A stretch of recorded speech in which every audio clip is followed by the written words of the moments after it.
Good afternoon. The Minnesota Senate Energy, Utilities, Environment, and Climate Committee will please come to order. It's Monday, March 16th, 2026. It's 12:37 p.m. and we're in the Minnesota State Building, room 1150. A quorum is present. Folks, we're going to have a great agenda today. However, the camera's not working, or maybe it started working again. I'm now getting this signal that it is working, so members can appear and vote online. With that, our first item on the agenda is Senate File 3873. Senator Kupec, welcome to the Energy Committee. Please present your bill. Thank you, Mr. Chair. I find it actually shocking. I have never been before the Energy Commission. Shocking? Shocking. Dad joke intended there. Thank you very much. Senator Kupec, we have the A1 amendment at the desk. I think it's actually the A3 amendment. I stand corrected. Do you want to speak to that or have us just put it on at the beginning?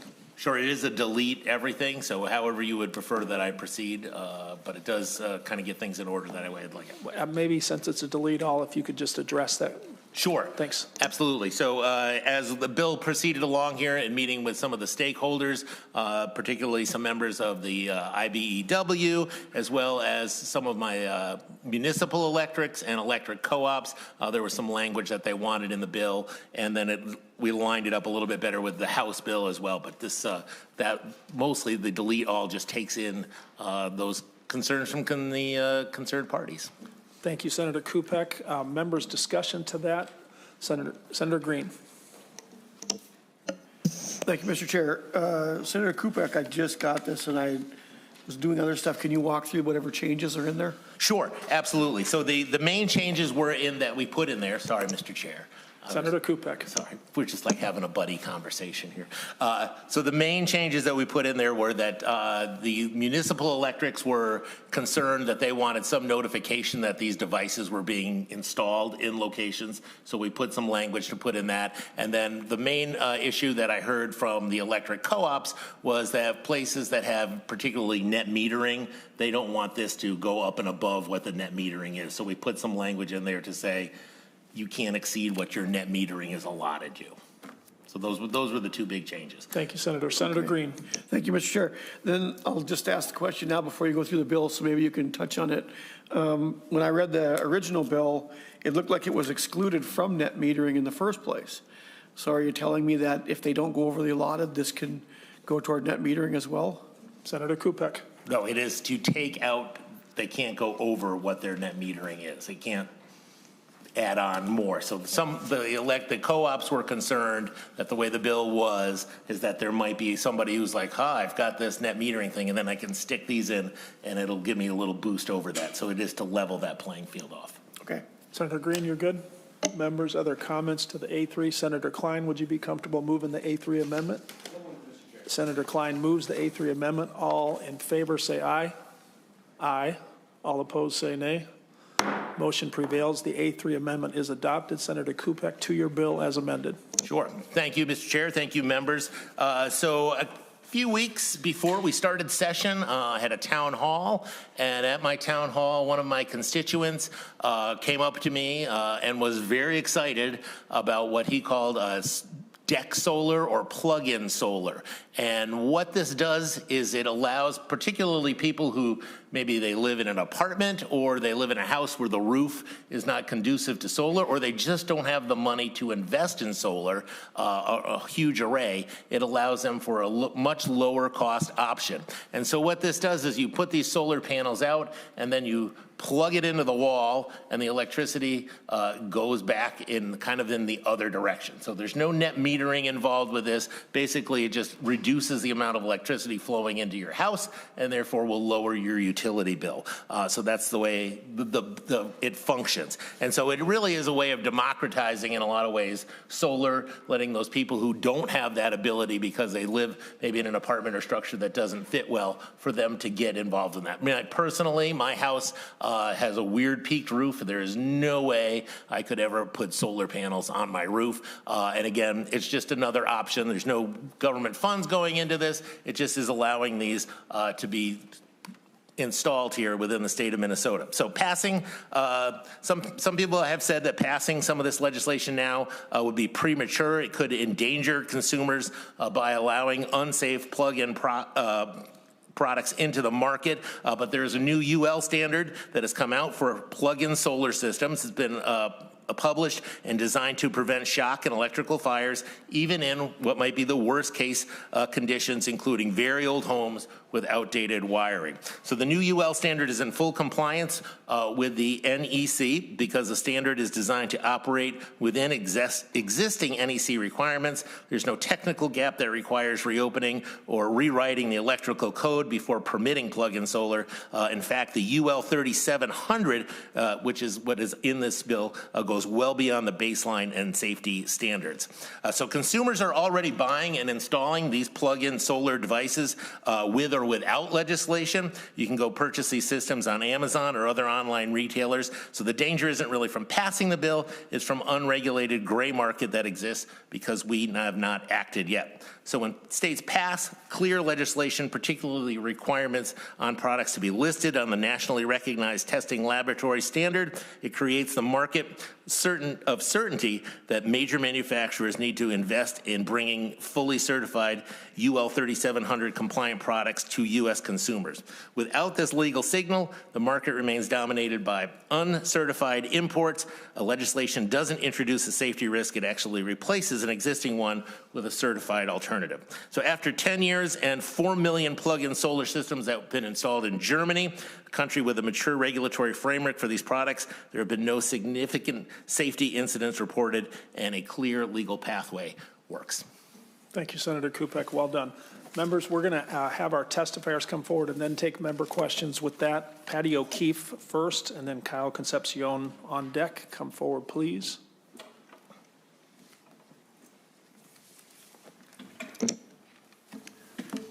Ms. O'Keefe, welcome back to the committee. We're hoping for a couple minutes testimony from each testifier. Please introduce yourself and present your testimony. Sounds good.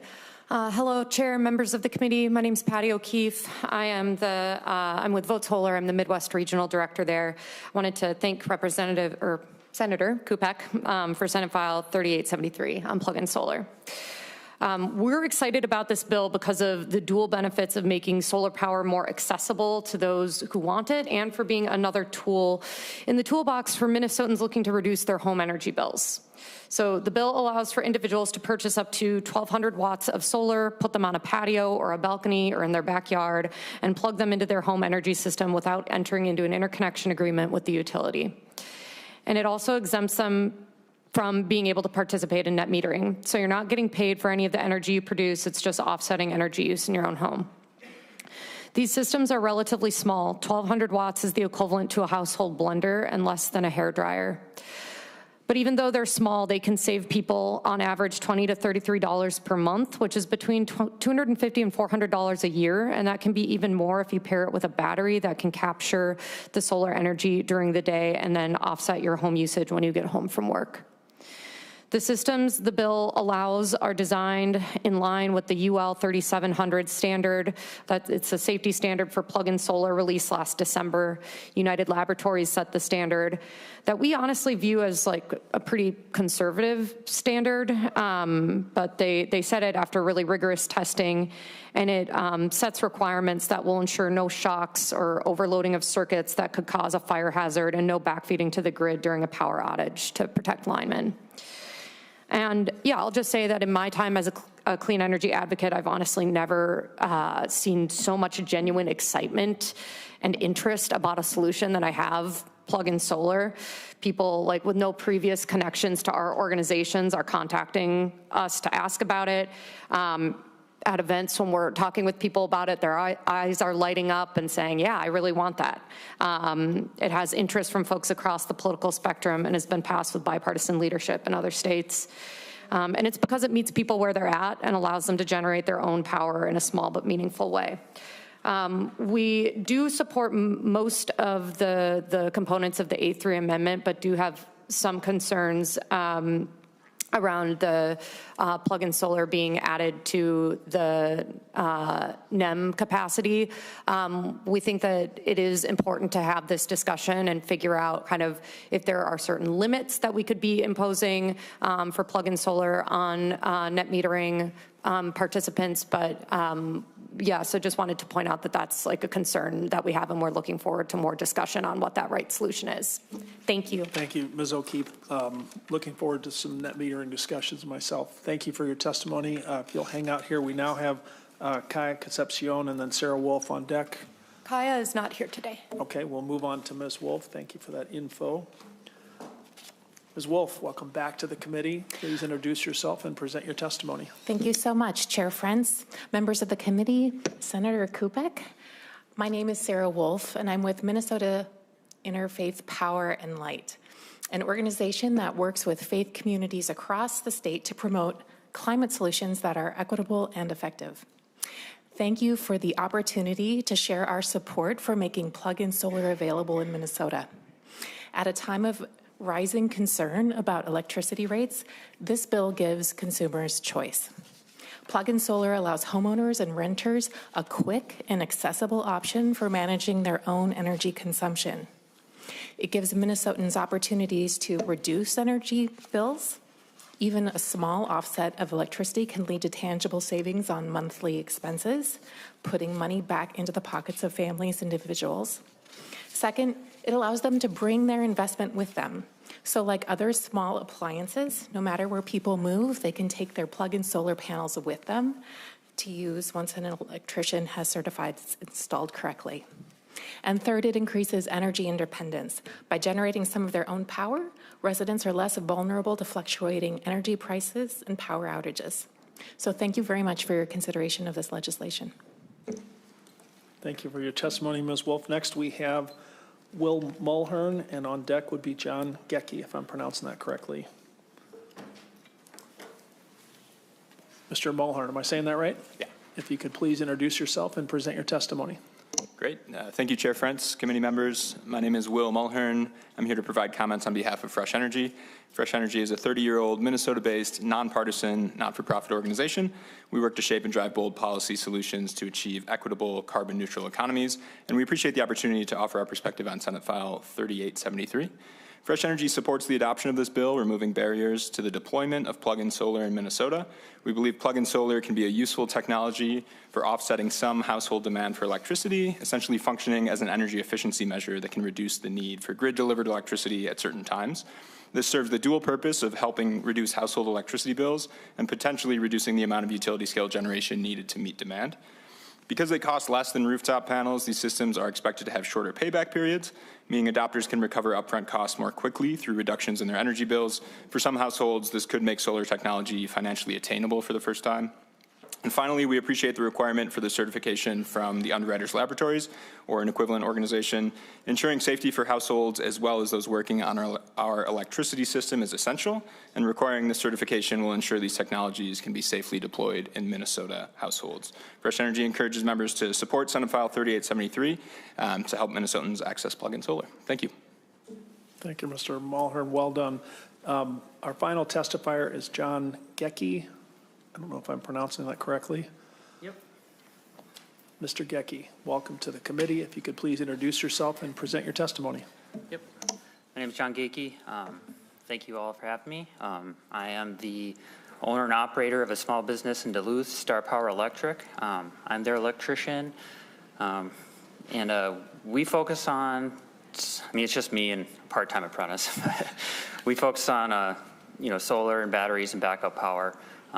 As well as anything electrical, but the focus is on solar and backup power. I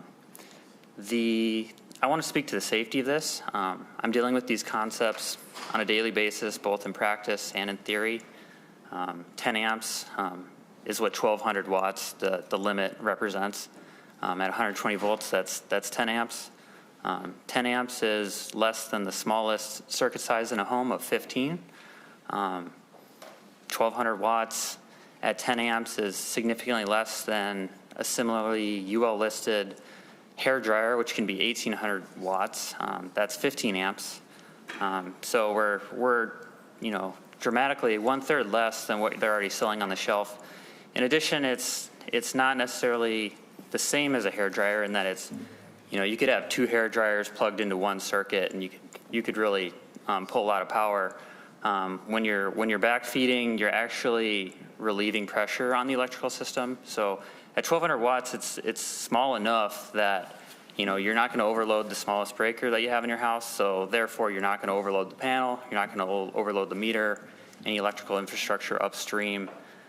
It actually, to the grid, will look like, oh, there's less load. Even to your meter, it'll look like, oh, there's less load. At this level, it's safe, and I'm 100% confident in that. Anyone can reach out if they have questions or anything like that. Thank you very much. Thank you for that testimony, Mr. Gaki. That's the end of the listed testifiers. We're going to go to member questions right now, and I see Senator Rarick. Senator Rarick. Thank you, Mr. Chair. And Yep. I do have a little bit of an issue with some of the testimony that was just presented.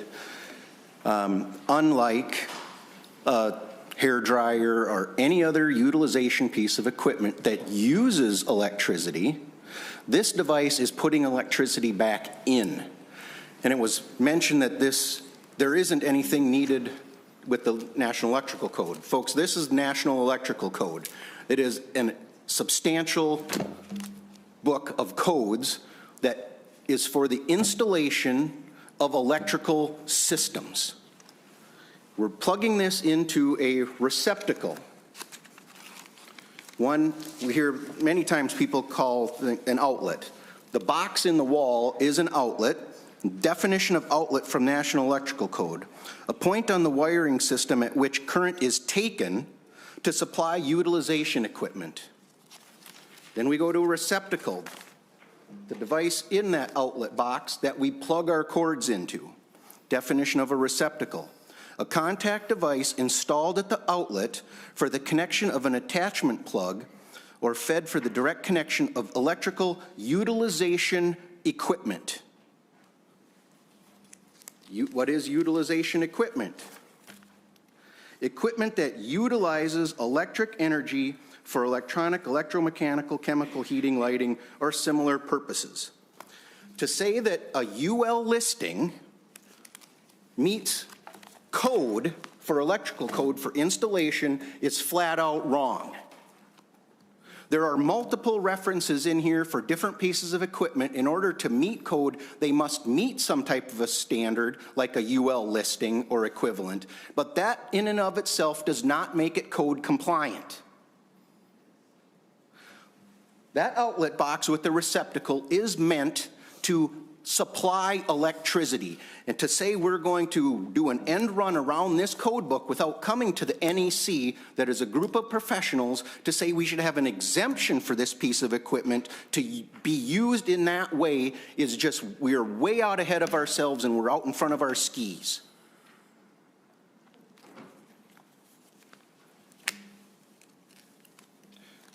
Article 690 in this code book is all about how to install solar. There is nothing in here that talks about an attachment of a solar system into an electrical system in a house or any other building that allows you to use a receptacle. If there had been somebody here from the company that manufactures these, I would have loved to have found out when they talk about its safety and how it gets this UL listing. I'm assuming that means if it does not sense electricity on those two prongs, it shuts itself off so that you can't come by, unplug it, and still have power available on those plugs, which would give you a shock. And then that would also then, if there's a power outage, I would assume, mean it shuts itself off so it can't backfeed the system. But we're assuming that at this point because there's nobody here from the manufacturer of the company that can answer those questions for us. The other question I'm assuming they've already figured out if it's being used is the phasing, because you can't plug something into the wall and just hope it doesn't cause problems. But the other thing is too, arc fault breakers and ground fault breakers. There are a lot of issues with those devices and what they work with. And so What are we going to have? If somebody installs one of these and it's tripping their arc fault breaker, are they going to replace their arc fault breaker to stop that problem from happening? I see this as a device or list of devices that we should actually be pulling an electrical permit and having an inspector come and check it out. We had one of the testifiers brought up that you can take it with you and you would have an electrician look at it and make sure it's done right. That's not the process of how we figure out if electrical installations are done right. The process to have that is you get an electrical permit and an electrical inspector shows up to make sure it has met the NEC for all installations. And the biggest thing that I looked at with this is, yes, it's the max amount that we're allowing through this legislation is that 1,200 watts, which would equal 10 amps. Well, what if as a homeowner I'm saying, wow, I've got this deck out here and a rail, and I could put 10 of these out here and use 3-prong expansions, plug them all together and run my 14-gauge extension cord over to that one receptacle on the wall. I've just overloaded the cord, and I've just overloaded the wiring that's in the house going back to that breaker substantially. Getting this UL listing is a first step, in my opinion, to go to the NEC, the group of professionals who deal with electrical installations in your home, and getting it approved through here before we are encouraging people to put it in their homes. This is very similar to a generator. There are standards in this book as to how to incorporate a generator into your home wiring systems. They require a dedicated line specifically for that. Not just hooking it up to any circuit that's in your house and backfeeding the system. I get it, this has been out there for a while, it's being used, but in my opinion, until the NEC approves it and gives an exemption to use a standard cord and plug to backfeed a system, we should not be encouraging this into the state of Minnesota. I did speak with the author a little bit earlier. The only thing I can support here today is a vote without recommendation to send this to labor so that we could bring in the Department of Labor and their codes division to have a discussion on what their opinions of this is and what steps we should be taking. Thank you, Senator Rarick. Once you got to arc fault breaker, you went over my head. Members, just to be clear, it's the intention of the chair to move to lay this bill over today. And I have spoken with Senator Kupec about some of the concerns, although I'm not an electrician. I'm going to go to Senator Klein now. Senator Klein. Thank you, Chair. Thank you, Senator Kupec. Interesting bill. Good to learn a little bit more about what it would mean in real terms from Senator Rarick. I have a question actually in my role as Commerce Chair. These devices are already being sold. I assume you could go to Lowe's or something and get one of them, and they're already being sold in excess of the 1,200 watts that you are confining them to, is that right? So we would be making a class of products that's on the shelves today illegal with this legislation? Thanks, Senator Klein. Senator Kupec. Sure. Thank you, Chair. I'm not sure that you can get these at a Lowe's or a Home Depot. I think you can just order them online and off the internet. So I don't think we're selling them currently in Minnesota. If I'm wrong, somebody could correct me on that, but I believe it's just, online. Mr. Chair. Senator Klein. If there are any testifiers that could enlighten me on this question, that whether there's products already being sold in Minnesota that we are kind of outlawing by this legislation, that would be helpful to me. Thanks, Senator Klein. I did think we might ask Mr. Johnson from IBEW to come forward and offer a couple minutes. Mr. Johnson, on the sales part, or do you want to talk about Board of Electricity? Just a moment, members. Thanks for your patience, Senator Kupec.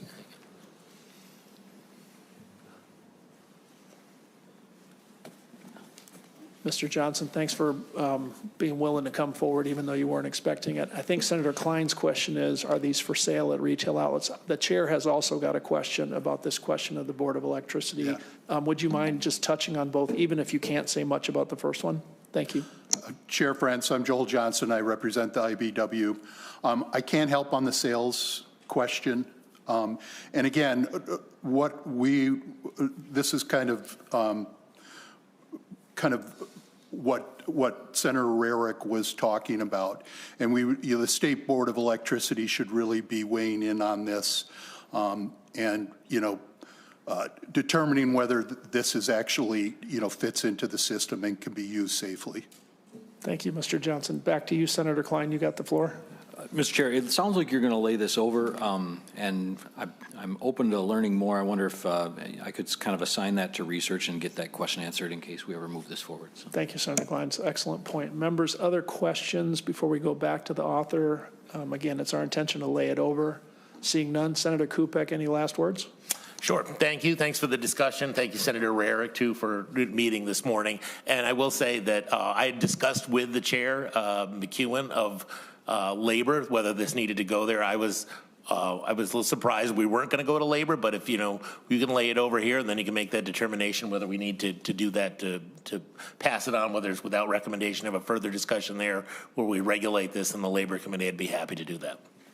Thank you, Senator Kupec, and thanks for the discussion, members. With that, Senate File 3873 is laid over.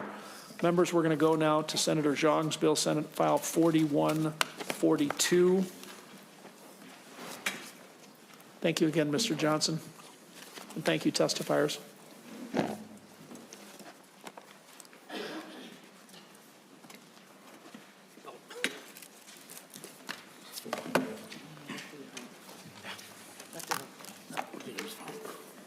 Mr. Vice Chair, thank you for taking some time to present Senate File 4142. You have the floor. Thank you, Chair, Chair Friends, members. Senate File 4142 seeks to strengthen the financing tools available to the Minnesota Climate Innovation Finance Authority, or MNCIFA, so it can better support projects that expand clean energy across our state. The bill clarifies the authority's ability to provide financing, helping it leverage private investment and partner with lenders. I think we had a little bit of that discussion last time the the executive director came in here to present to us. I do have an A1 amendment, Chair. Senator Xiong offers the A1 amendment. Do you want to describe it, Yeah, Senator Xiong? So the amendment clarifies that funds received by the authority must be deposited into MNCIFA, MNCIFA's account established under subdivision 11, ensuring those funds are properly tracked and used for the authority's activities. It is to really just strengthen it. And it adds a liability limitation to make clear that loans issued by the authority are not debts to the state of Minnesota, and that the state is not responsible for those obligations. And I think we had a little bit of discussion of that in the last meeting that the MNCIFA was here.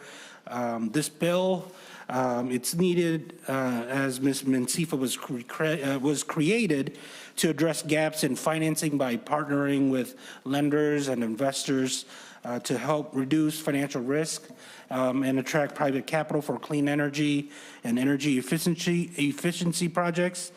Demand for MNCIFA financing is exceeding the capital currently available. The authority has more than $150 million in projects under consideration and roughly twice the capital that's currently available for lending.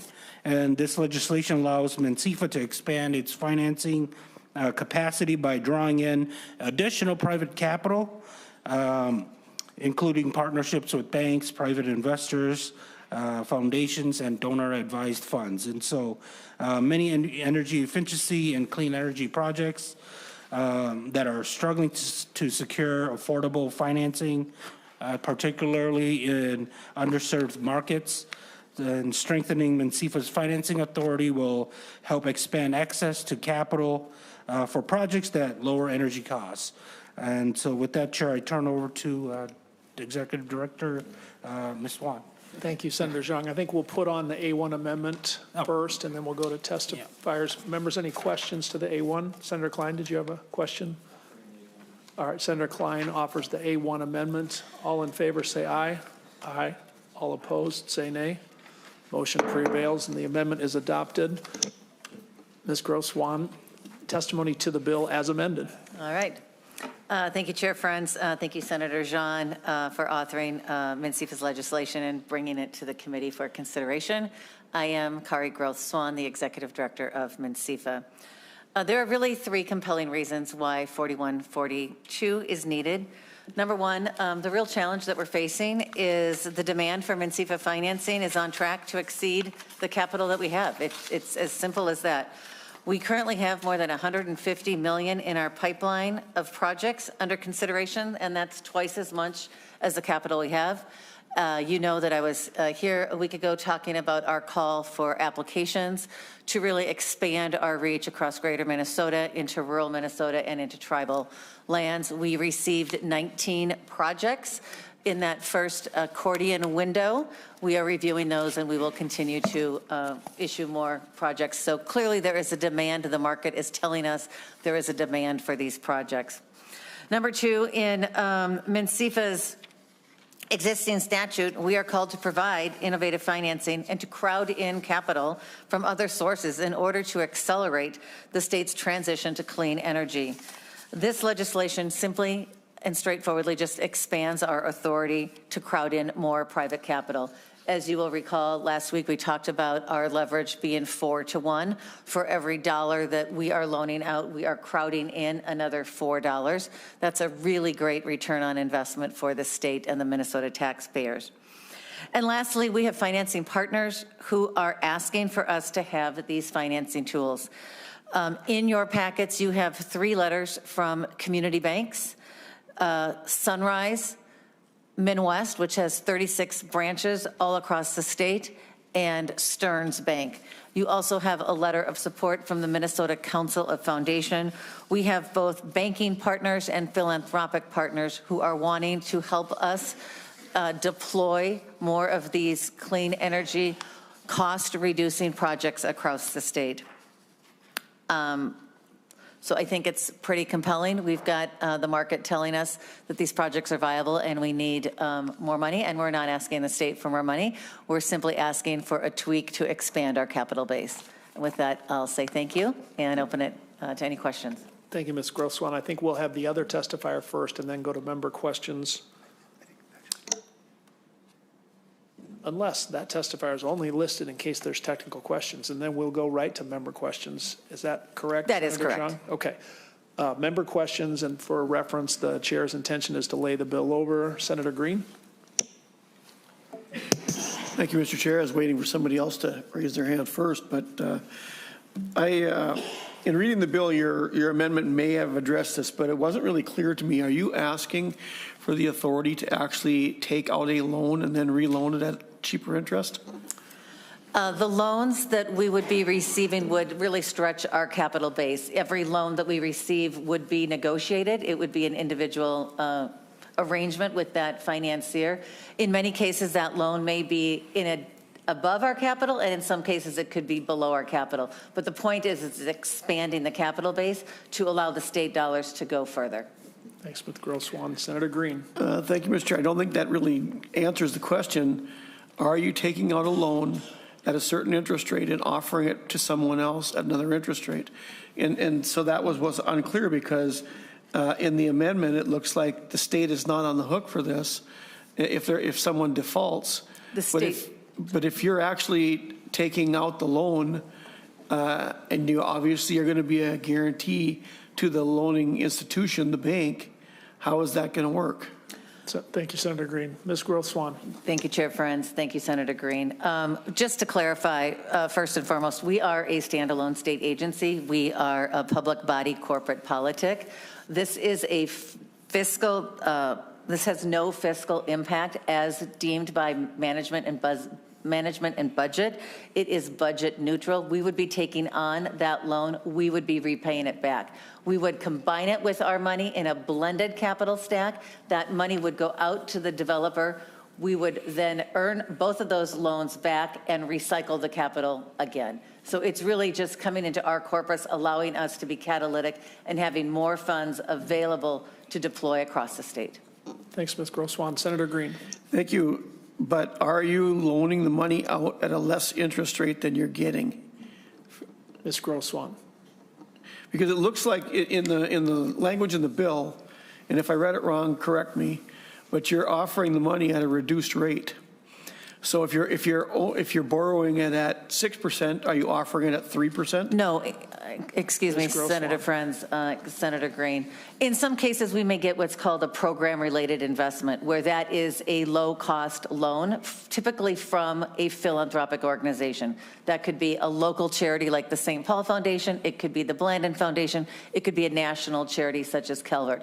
They offer us low-cost loans. Typically, those are in the 2 to 3%. We would blend our capital with that and loan it out, let's say, at 4.5%, so that we're capturing their rate of return and we're capturing ours on top of it. But we would not be loaning their money out at below the rate that they've lent it to us.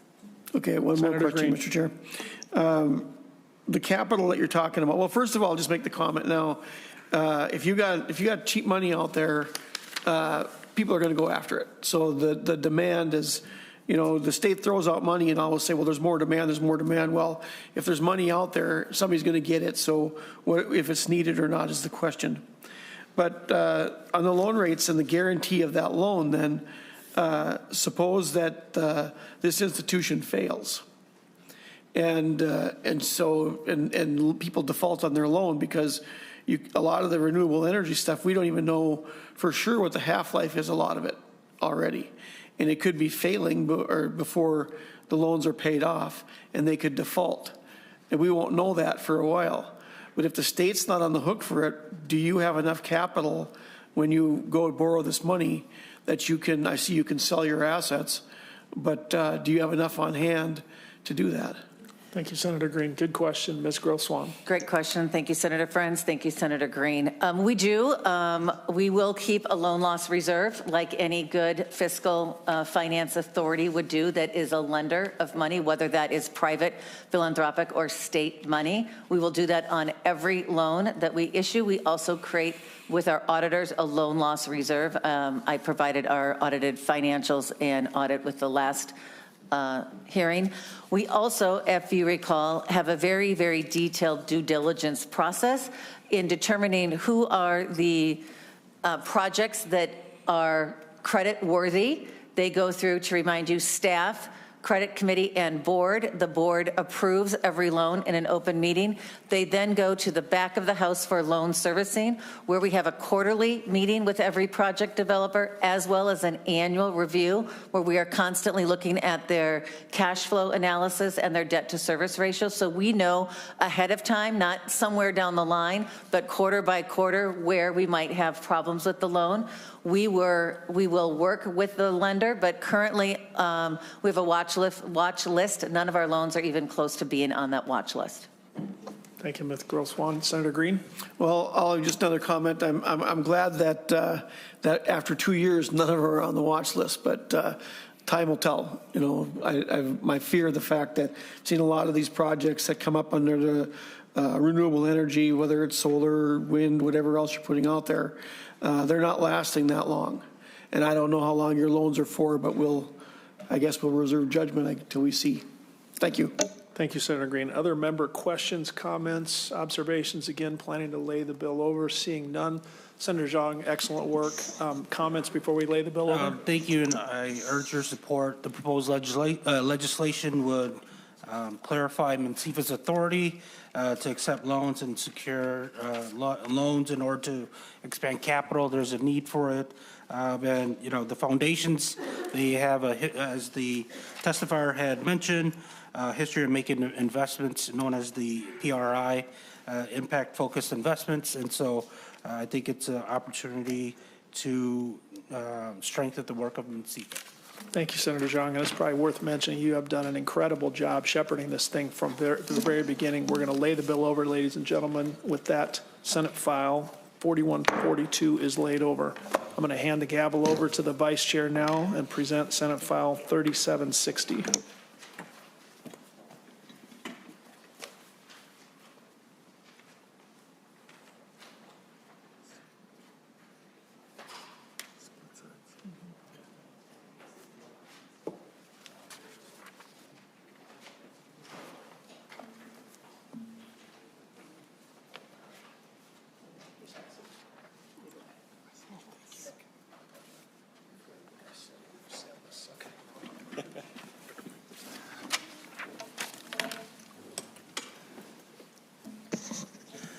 All right, Senator Frentz, to your bill. Thank you, Mr. Chair and members. I'm happy to present to you 3760. This is a Senate file which will eliminate the need for a certificate of need for a certain segment of the transmission work that we do.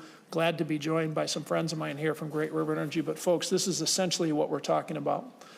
We worked on clean energy permitting reform 2 years ago. We want to enable the building of energy transmission, distribution, and generation. The bill before you simply creates a fairly limited exemption to the certificate of need law. And I'm going to allow my two testifiers to explain it. But Mr. Chair, what I'm asking for is for members to see this as a non-controversial, common sense move to reduce regulation, to reduce red tape, and in this case, to eliminate the need for a certificate of need determination, which has a lot of value in our system, but for this particular example, in my opinion, probably should be exempted. And with that, Mr. Chair, appreciate the opportunity to offer the amendment, which you should have at the desk there.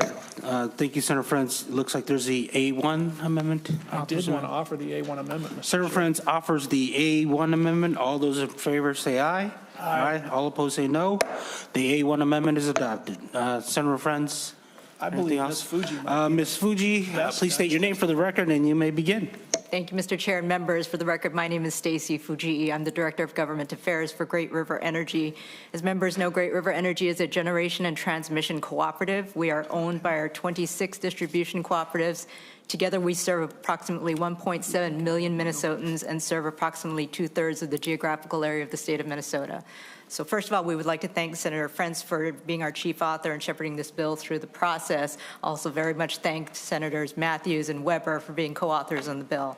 So the amendment you all just adopted is a way of narrowing the scope of what this bill wants to do. We are talking about existing transmission lines and being able to upgrade in timely manner. So we believe that this exemption to the Certificate of Need law falls within the currently existing list of exemptions.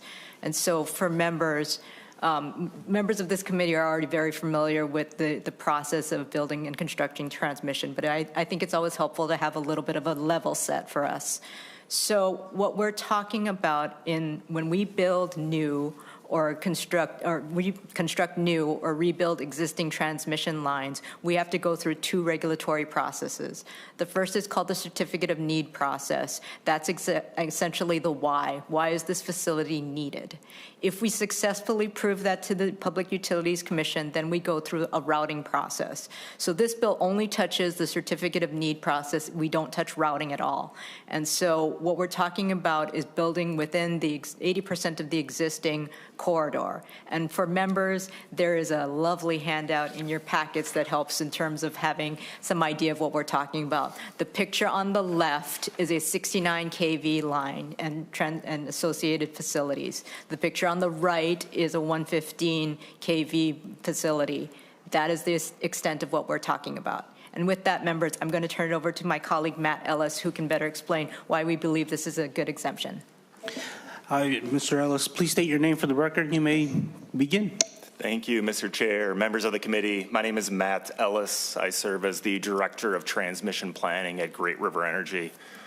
In Minnesota, there's about 8,500 miles of transmission lines which are 69 kilovolts or lower.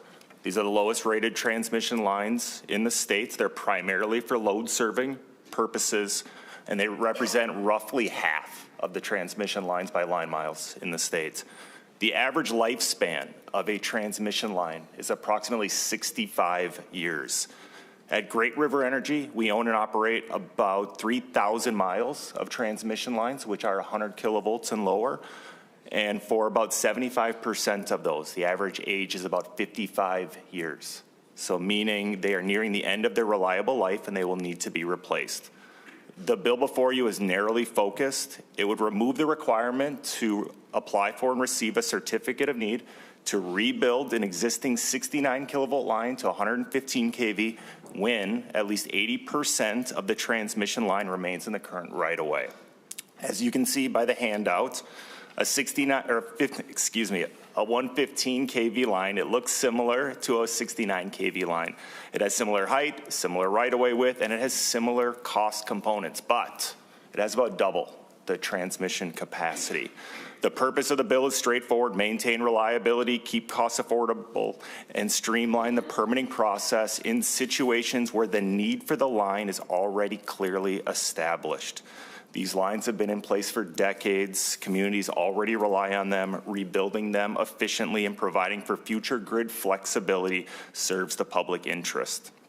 Importantly, this bill does not eliminate public input. Route permits are still required, public engagement requirements remain intact, and landowners will continue to be notified as part of our rebuild process.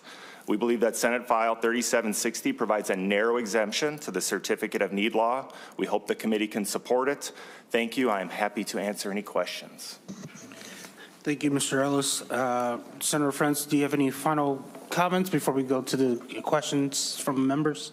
No, I'd be happy to take member questions. Again, glad to present this to you as a common sense way to speed some things up where there's already an established reason to have that right of way in there. And again, for members, 80% of the line must be in existence already. So we're talking about those projects where we already know about routing, we already know about the need. Thanks, Mr. Chair. Thank you. Members, any questions or comments to Senate File 3760? Seeing none, Senator Frentz? Yeah, I want to thank Senator Matthews, Senator Weber for being co-authors. Want to encourage members of this committee to say we've done some bipartisan stuff at times. This seems like a common sense one. I'm asking for your support to send this bill to the floor. Thank you, Mr. Chair. All right, Senator Frentz moves to send Senate File 3760 to general orders. All those in favor say aye. Aye. All opposed say no. The motion passes. Senate File 3760 is referred to general orders. You guys have fun. Good to see you again.